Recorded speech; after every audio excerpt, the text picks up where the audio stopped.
نحمده ونصلي على رسوله الكريم اما بعد فاعوذ باللہ من الشیطان الرجیم بسم اللہ الرحمن الرحیم۔ اللہ کے رسول صلی اللہ علیہ وسلم نے فرمایا ان اللہ لا یستحیی من الحق، کہ اللہ تبارک و تعالی حق بات کو بیان کرنے سے نہیں شرماتے۔ تو آج ہم نے جو مسئلہ بیان کرنا ہے، جس چیز کے بارے میں بتانا ہے، وہ غسل کے متعلق ہے۔ اس میں سب سے پہلی چیز یہ ہے کہ عورت پر کن کن چیزوں سے غسل واجب ہوتا ہے، چونکہ ہمارا سبق جو ہے، میری مخاطب جو ہے وہ خواتین ہیں، تو سب سے پہلی بات یہ ہے کہ عورت پر کن کن چیزوں سے غسل واجب ہو جاتا ہے۔ تو یہ جو میں نے حدیث بیان کی، شروع میں رسول اللہ صلی اللہ علیہ وسلم کے فرمان بیان کیے، اس لیے کہ اس میں بھی کچھ باتیں شرم والی باتیں ہیں، لیکن بہرحال مسائل کے اندر شرم نہیں کرنا، کیونکہ اگر ہم شرم کی وجہ سے ان کو بیان نہیں کریں گے اور پوچھنے والی پوچھیں گی نہیں تو مسئلہ معلوم نہیں ہوگا۔ جب مسئلہ معلوم نہیں ہوگا تو اس پر عمل نہیں ہو سکے گا، اور جب عمل نہیں ہوگا، غسل ٹھیک نہیں ہوگا، غسل کے بارے میں معلومات نہیں ہوں گی، تو نہ ہی نماز ہوگی، نہ روزہ ہوگا، نہ کوئی اور عبادت ہوگی۔ اس وجہ سے یہ معاملہ ایسا ہے، اگرچہ معاملہ شرم کا ہے لیکن یہاں شرم کرنی نہیں ہے، اس وجہ سے سیکھنے کی کوشش کرنی ہے۔ تو بہرحال میں مختصراً عرض کر دیتا ہوں، پھر اس میں سے کسی نے کوئی بات سوال پوچھنا ہو، کوئی بات پوچھنی ہو تو بالکل آپ کمنٹ میں پوچھیں۔ تو غسل 3 وجوہات کی بنا پر واجب ہوتا ہے۔ نمبر 1، جنابت۔ جنابت کی 2 صورتیں ہیں۔ پہلی صورت یہ ہے کہ اگر منی اپنی جگہ سے، منی جو ہے وہ سفید مادہ ہوتا ہے، اپنی جگہ سے شہوت کے ساتھ الگ ہو جائے، اب یہ چاہے چھونے، دیکھنے یا احتلام یعنی نیند کی حالت میں ڈسچارج ہونے کی وجہ سے منی نکلے تو اس سے غسل واجب ہو جاتا ہے۔ اور جنابت کی دوسری صورت یہ ہے جس کو التقاء خطانین کہا جاتا ہے، یعنی مرد اور عورت کی شرمگاہوں کا اس طرح ملنا کہ مرد کے عضو کا اگلا حصہ عورت کی شرمگاہ میں چھپ جائے، اس سے بھی غسل واجب ہو جاتا ہے، چاہے ڈسچارج نہ بھی ہو۔ دوسری صورت، جس صورت میں عورت پر غسل واجب ہوتا ہے، وہ ہے ماواری کا خون بند ہو جانے کے بعد عورت پر غسل واجب ہوتا ہے۔ نمبر 3، نفاس۔ بچے کی ولادت کے بعد آنے والے خون کے بند ہو جانے کے بعد عورت پر غسل واجب ہوتا ہے۔ اور یہ بات بھی سمجھنے کی ہے کہ احتلام مرد اور عورت دونوں کو ہوتا ہے، اگرچہ یہ چیز احتلام یعنی نیند کی حالت میں مردوں میں زیادہ ہے اور عورتوں میں یہ چیز بہت کم ہے اور بعض کو بالکل نہیں ہوتی، لیکن بہرحال اس کی وجہ سے منی نکلنے کی صورت میں ہر ایک پر غسل واجب ہو جاتا ہے۔ دوسری چیز غسل میں ہے کہ غسل میں کتنے فرض ہیں۔ تو یاد رکھیں کہ غسل میں 3 چیزیں فرض ہیں، ان کے بغیر غسل درست نہیں ہوتا، آدمی ناپاک رہتا ہے۔ یعنی ان تینوں میں سے اگر کوئی ایک چیز بھی رہ گئی تو چاہے پورا دن آپ پانی میں رہیں، جتنا بھی پانی اپنے اوپر بہا دیں، ان 3 چیزوں میں سے کوئی چیز رہ گئی تو آدمی ناپاک ہی رہتا ہے۔ نمبر 1، اس طرح کلی کرنا کہ سارے منہ میں پانی پہنچ جائے۔ نمبر 2، ناک میں پانی ڈالنا جہاں تک ناک نرم ہے، جو ناک کی نرم ہڈی ہے نا، وہاں تک پانی پہنچانا۔ اور تیسرا فرض ہے سارے بدن پر پانی پہنچانا۔ ان 3 چیزوں کے علاوہ باقی چیزیں سنت ہیں، ان کے کرنے سے ثواب ملتا ہے، اور اگر نہ کرے تو بھی غسل ہو جاتا ہے، یعنی آدمی پاک ہو جاتا ہے، غسل ہو جاتا ہے، مگر وہ غسل سنت کے مطابق نہیں ہوتا۔ اس لیے میں غسل کا جو سنت طریقہ ہے وہ بھی مختصراً بتا دیتا ہوں۔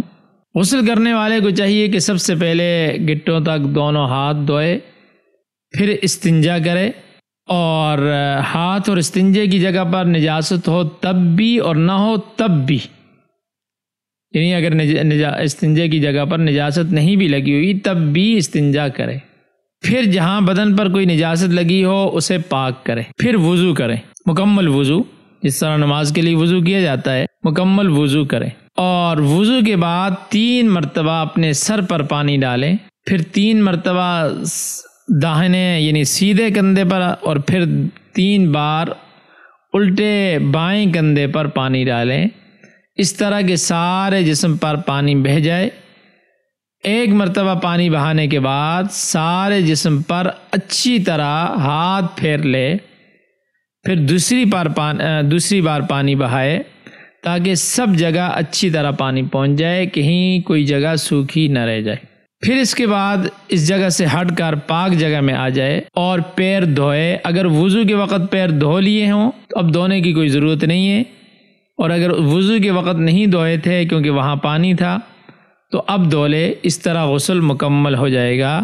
میں نے بتا دیا یہ غسل کا سنت طریقہ ہے، یعنی اگر آپ نے ان چیزوں کا خیال نہیں بھی رکھا، صرف جو 3 فرض ہیں وہ پورے کر لیے، تو آپ کا غسل تو اس صورت میں بھی ہو جائے گا، لیکن جو غسل کا سنت کے مطابق طریقہ ہے، جو غسل کا ثواب ہے، وہ اس طرح آپ کو ملے گا۔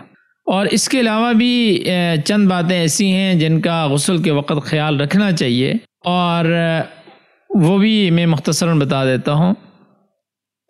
نمبر 1، غسل کرتے وقت قبلہ کی طرف منہ نہ کریں، اور اسی طرح غسل کرتے وقت پانی بہت زیادہ نہ بہائے، پانی کو ضائع نہ کریں، اور نہ ہی اتنا کم پانی لیں کہ اچھی طرح غسل بھی نہ کر سکیں۔ اور غسل چاہے مرد ہو یا عورت ہو، ایسی جگہ کریں کہ اسے کوئی نہ دیکھے۔ غسل کرتے وقت باتیں نہ کریں۔ غسل کے بعد کسی کپڑے سے اپنا بدن صاف کر لیں، خشک کر لیں، اور اسی طرح بدن ڈھکنے میں بہت جلدی کریں، یعنی کوشش کریں کہ جسم زیادہ دیر ننگا نہ رہے۔ اور تنہائی کی جگہ میں جس طرح کے واش روم وغیرہ ہوتا ہے، اس صورت میں ننگے ہو کر نہانا بھی درست ہے، چاہے کھڑے ہو کر نہائے یا بیٹھ کر، لیکن بیٹھ کر نہانا بہتر ہے کیونکہ اس میں پردہ زیادہ ہے۔ اور نہاتے وقت زبان سے کلمہ یا کوئی دعا نہ پڑھے۔ بعض خواتین میں یہ جہالت کی بات ہے کہ آپ اس وقت تک پاک نہیں ہوں گی جب تک نہاتے وقت کلمہ نہیں پڑھیں گی۔ نہیں، ایسی بات نہیں ہے، بلکہ نہاتے وقت جب کپڑے اتارے ہوئے ہیں تو زبان سے کوئی کلمہ یا دعا نہ پڑھیں۔ اور اگر غسل کے بعد یاد آئے کہ فلانی جگہ سوکھی رہ گئی تھی تو پھر سے نہانا واجب نہیں ہے، پھر سے پورا نہانا ضروری نہیں ہے، بلکہ جہاں سوکھا رہ گیا تھا اسی کو دھو لے۔ لیکن فقط ہاتھ پھیر لینا یہ کافی نہیں ہے کہ گیلا ہاتھ پھیر لیا، کیونکہ وہ تو مسح ہوتا ہے، بلکہ تھوڑا پانی لے کر اس جگہ بہا لینا چاہیے۔ اور اگر کلی کرنا کوئی بھول گیا تو اب کلی کر لے، اگر ناک میں پانی نہ ڈالا ہو تو اب ڈال لے۔ یعنی کہنے کا مقصد یہ ہے کہ جو چیز رہ گئی اب اس کو کر لے، نئے سرے سے غسل کرنے کی ضرورت نہیں۔ اور اسی طرح انگوٹھی اور وغیرہ اگر پہنی ہوئی ہو تو بہتر ہے کہ اتار کر غسل کرے۔ البتہ اگر انگوٹھی یا کانوں میں کوئی بھی چیز پہنی ہوئی ہے یا ناک میں کوئی چیز پہنی ہوئی ہے تو انہیں خوب اچھی طرح ہلا لے تاکہ پانی سوراخوں میں بھی پہنچ جائے۔ اور اگر خواتین نے بالیاں نہ بھی پہنی ہوں اور لیکن سوراخ ہوں تو تب بھی ان سوراخوں میں پانی ڈالیں، ایسا نہ ہو کہ پانی نہ پہنچے اور غسل صحیح نہ ہو۔ جس طرح بہت سی خواتین بعض دفعہ اس طرح بھی ہوتی ہے کہ ناک یا کان میں زیورات کے لیے، جیولری کے لیے سوراخ تو کیے ہوتے ہیں لیکن اس وقت پہنی نہیں ہوتی، تو ظاہر سی بات ہے سوراخ تو موجود ہوتا ہے نا۔ جب سوراخ موجود ہوتا ہے تو اس میں پانی پہنچانا ضروری ہے۔ بالفرض اگر وہ سوراخ خشک رہ گیا، اس میں پانی نہ پہنچا تو غسل صحیح نہیں ہوگا۔ اور کان اور ناک میں بھی خیال کر کے پانی پہنچانا چاہیے، اور کیونکہ اگر پانی نہیں پہنچے گا تو غسل نہیں ہوگا۔ بہرحال یہ غسل کے کچھ مسائل تھے اور غسل کا طریقہ ہے، اور خواتین پر غسل کس صورت میں فرض ہوتا ہے، یہ چیزیں میں نے بیان کی ہیں۔ اللہ تبارک و تعالی ہمیں یہ سیکھنے کی اور سمجھ کر عمل کرنے کی توفیق عطا فرمائے۔ اس کے متعلق کوئی بھی آپ کو سوال ہو، ان جو چیزیں بتائی ہیں یہ ہوں، یا غسل کے متعلق کوئی اور سوال آپ کے ذہن میں ہو جو آپ پوچھنا چاہیں، آپ بالکل پوچھ سکتی ہیں، اور آپ کمنٹ میں پوچھیں، انشاءاللہ آپ کو اس کا سوال کو واضح کیا جائے گا، آپ کو مسئلہ بتایا جائے گا۔ اللہ تبارک و تعالی ہمیں عمل کرنے کی توفیق عطا فرمائے۔